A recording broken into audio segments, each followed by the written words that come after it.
नमस्कार विद्यार्थियों, स्वागत है आपका हमारे चैनल योगा एजुकेशन इंडिया में। विद्यार्थियों, जैसा कि आप क्रमशः यूजीसी नेट JRF परीक्षा में जो प्रश्न पूछे गए हैं उनको आप हल कर रहे हैं, उसी प्रकार से आज इस वीडियो में भी हल करने वाले हैं। ध्यान से समझना, बगैर स्किप किए पूरा वीडियो जरूर देखिएगा, यह आपके परीक्षाओं में अति लाभदायक साबित होने वाला है। प्रश्न नंबर 1, कुंडली के स्वरूपतः कितने प्रकार सिद्ध सिद्धांत पद्धति में वर्णित है? ध्यान देना, सिद्ध सिद्धांत पद्धति में पूछा गया है। ऑप्शन देखिए, उसके बाद सही आंसर को चुनना। या ध्यान देना,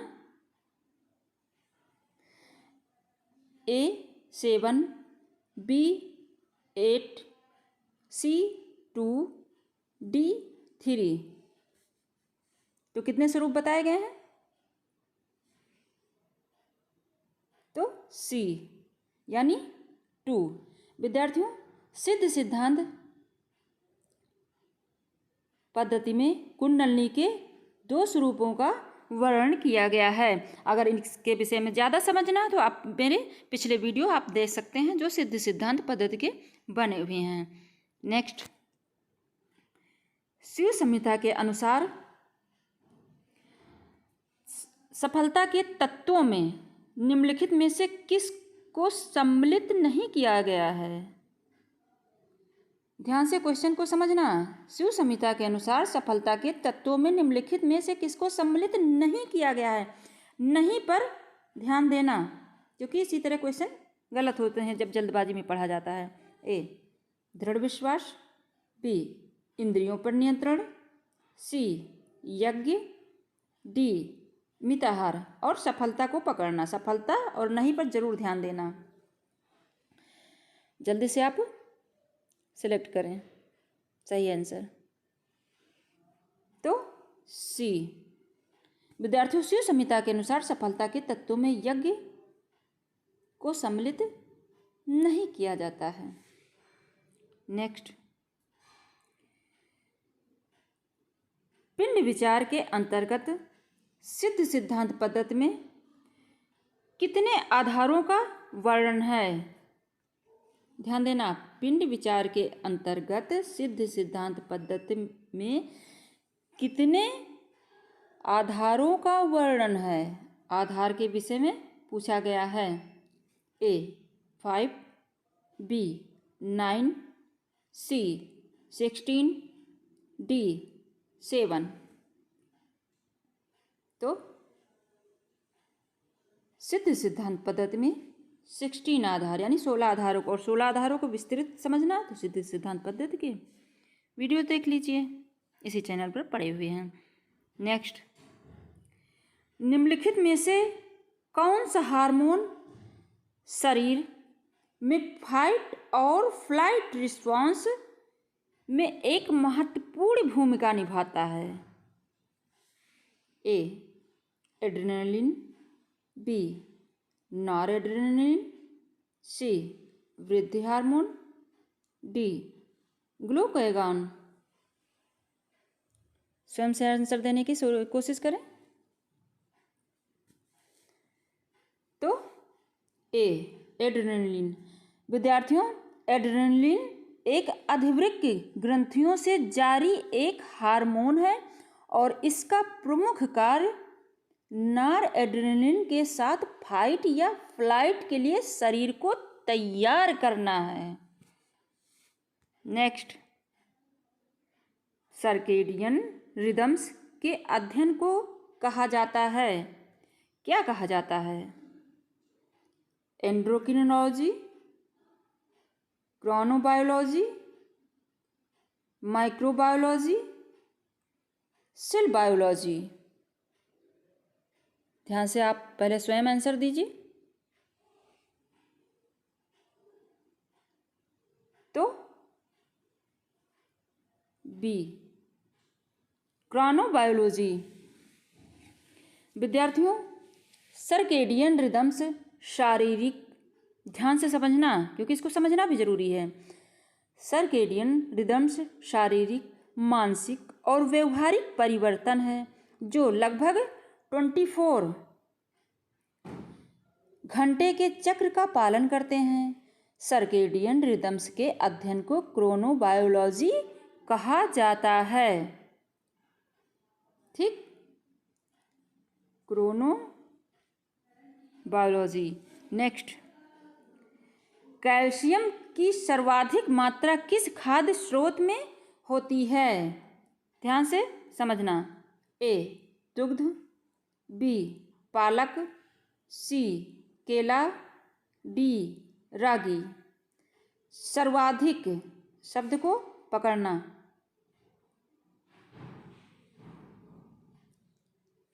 तो डी रागी। विद्यार्थियों, दुग्ध में कैल्शियम की मात्रा 125 mg, पालक में कैल्शियम की मात्रा 99, केला में कैल्शियम की मात्रा 5 और रागी में कैल्शियम की मात्रा 350। तो कौन सबसे ज़्यादा, किसमें सबसे ज़्यादा है? रागी में कैल्शियम की मात्रा सबसे ज़्यादा है। नेक्स्ट, सकारात्मक अभिवृत्ति, प्रसन्नता, हल्कापन, आध्यात्मिक जागृति और चेतना निम्नलिखित में से किसकी विशेषता है? सकारात्मक अभिवृत्ति, प्रसन्नता, हल्कापन, आध्यात्मिक जागृति और चेतना निम्नलिखित में से किसकी विशेषताएं हैं? ए रजोगुण, बी सत्वगुण, सी रज एवं तम गुण, डी तम गुण। जल्दी सेलेक्ट करें। आपने सेलेक्ट कर लिया होगा तुरंत। बी सत्वगुण। विद्यार्थियों, ये जो सकारात्मक अभिवृत्ति, प्रसन्नता, हल्कापन, आध्यात्मिक जागृति और चेतना में सत्वगुण की विशेषता होती है। सत्वगुण सद्गुण और भलाई की गुणवत्ता है और सद्भाव, संतुलन और स्थिरता पैदा करता है। सत्वगुण एक अस्थायी प्रकृति की खुशी और संतोष प्रदान करता है। तो आपने अच्छे से समझ लिया। नेक्स्ट,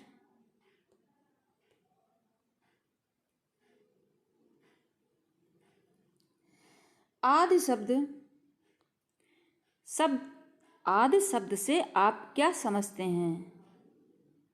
ध्यान से समझना।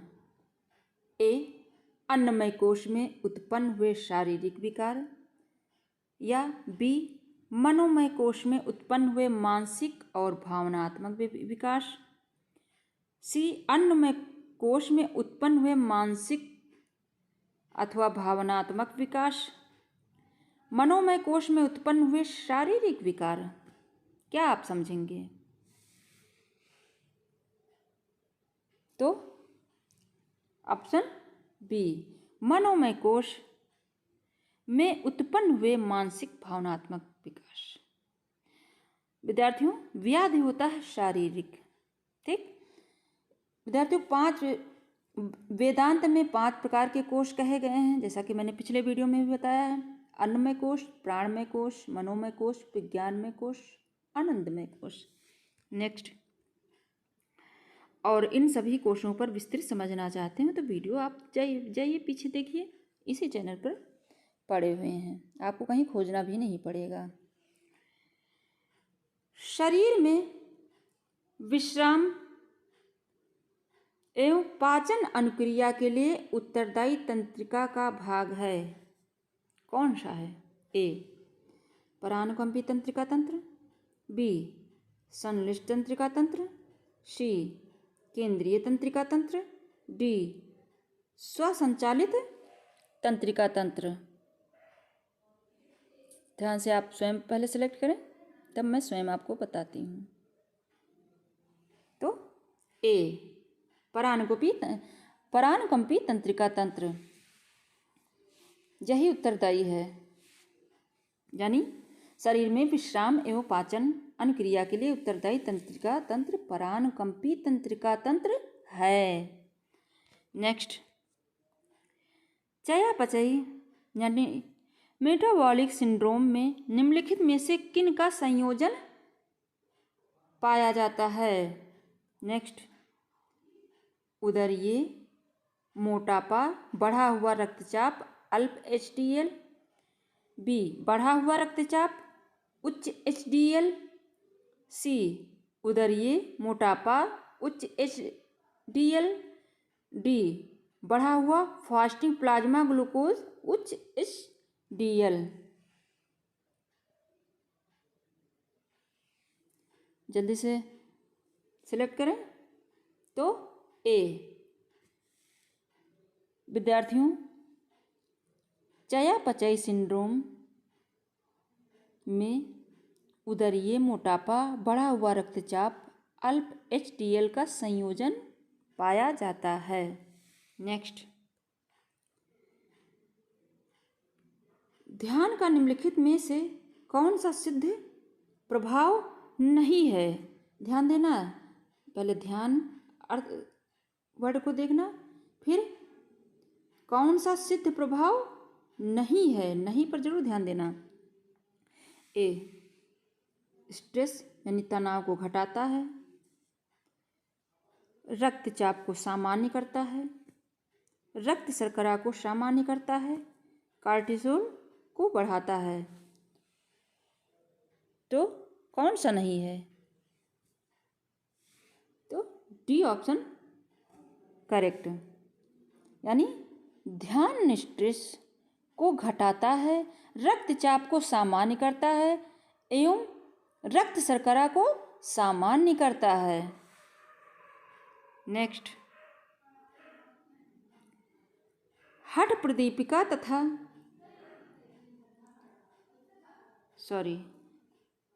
घेरण संहिता, टाइपिंग मिस्टेक हो गया या दंड नहीं है। हठ प्रदीपिका तथा घेरण संहिता के अनुसार सूत्र की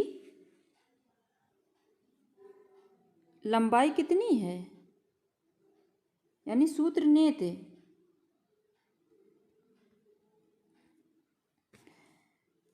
दोनों में पूछा गया है। तो 2 बलिस्थ लगभग 1.5 फुट, यानी 1.5 फुट है कि 9 इंच है कि 4.5 इंच है। ठीक, कि 13.5 इंच है। यानी सामान्य समझ लें, 2 बलिस्थ लगभग 1.5 फुट, 1 बलिस्थ लगभग 9 इंच, आधा बलिस्थ लगभग 4 इंच। अरे इसमें बहुत टाइपिंग मिस्टेक हो गई। 1.5 बलिस्थ लगभग 13.5 इंच। चलिए ऑप्शन सेलेक्ट करें, आपको ऑप्शन सही मिलेगा। तो बी ऑप्शन,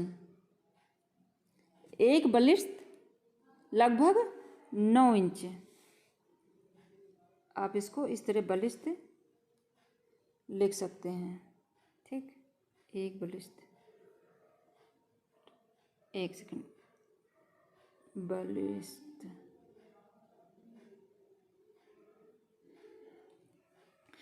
चलिए नेक्स्ट समझते, यानी कि हठ योग प्रदीपिका तथा घेरण संहिता के अनुसार सूत्र नेत की लंबाई 1 बलिस्थ लगभग 9 इंच है, मानी गई है। नेक्स्ट, हठ प्रदीपिका के अनुसार सूत्र